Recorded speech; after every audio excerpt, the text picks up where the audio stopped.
সালাম আলাইকুম। কেমন আছেন জনাব? আলহামদুলিল্লাহ ভালো আছি। মানুষের আসলে বিষয় হচ্ছে নাটক কি নাটকীয় জীবন তার চেয়ে নাটকীয় বিষয়টা এরকম না। হ্যাঁ এরকম। আপনারা যে চরিত্রগুলো তুলে ধরেন এটা হচ্ছে অন্য মানুষের, যেমন সুধী সেলিম যে বিষয়টা আসলে এটা নিয়ে আমি আপনাকে করতেছি না। বিষয় হচ্ছে যে আপনি তো অন্য জনের মানে চরিত্রটা তুলে ধরছেন, হ্যাঁ। তো এই ক্ষেত্রে সবাই যে আপনাকে সুধী সেলিম বলে ডাকে আপনাদের কেমন লাগে? না আসলে যে সুধী সেলিমের যে ক্যারেক্টারটা করছি আমি, ওই ক্যারেক্টারটা মানে ওর রূপটা আমি যে উড়ে দেখতে পাচ্ছি, হ্যাঁ, হ্যাঁ, হ্যাঁ। এটার জন্য আমার জীবনটা মনে হয় সার্থক আর কি। মানে সাধারণ মানুষ হয়তো আপনাকে সুধী সেলিম ভালো লাগে, ভালো লাগে। হ্যাঁ মানে আপনার অরিজিনাল নাম হচ্ছে ফাবেল ভাই, আমাদের ফাবেল ভাই।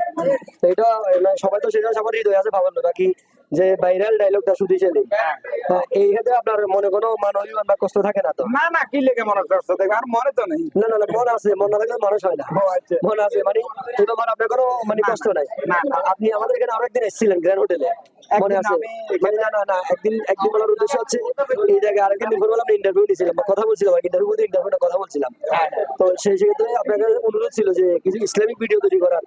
হ্যাঁ করি তো। হ্যাঁ। গজল দেখেন না, আমাদের গজলগুলো দেখেন। আমরা মানে করি তো। ইসলামী ভিডিও গুলো করতে কেমন লাগে আপনার কাছে? আলহামদুলিল্লাহ ভালো লাগে। আমি আসলে এখানে চাকরিরত আছি ম্যানেজার হিসেবে, আর হচ্ছে পাশাপাশি ইসলামী আন্দোলন বাংলাদেশের একজন দায়িত্বশীল হিসেবে আমার আমার পক্ষ থেকে আপনার কাছে দাওয়াত, সেটা হচ্ছে সামনে ইজতেমা, বিশ্ব ইজতেমা নিয়ে এবং চরমনাই মাহফিল নিয়ে আপনি কিছু ভিডিও করবেন, এটা আমার অনুরোধ থাকবে আপনার কাছে। এবং আপনার দাওয়াত, আপনি এবং আপনার টিম নিয়ে আগামী বিশ্ব ইজতেমায় যাবেন, সেই ক্ষেত্রে কি মানে এই দাওয়াতটা কবুল করতে পারেন কিনা? আসলে আমি ওয়াদা দিতে পারি না, কিন্তু চেষ্টা করবো ইনশাআল্লাহ। চেষ্টা করবেন। মানে আমাদের হচ্ছে যে আপনার ফেব্রুয়ারি 2-3 তারিখ বিশ্ব ইজতেমা, এখানে সারা বাংলাদেশ থেকে বিশ্বের বিভিন্ন জায়গা থেকেও মানুষটা আসবে।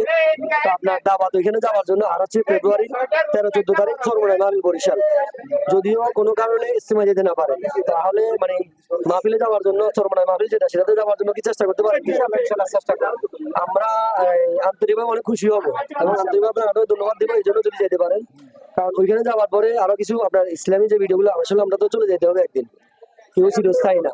আজকে আসি কালকে হয়তো থাকবো না, এভাবে মানে আমাদের অতীতে যারা আছে তারাও ছিল না।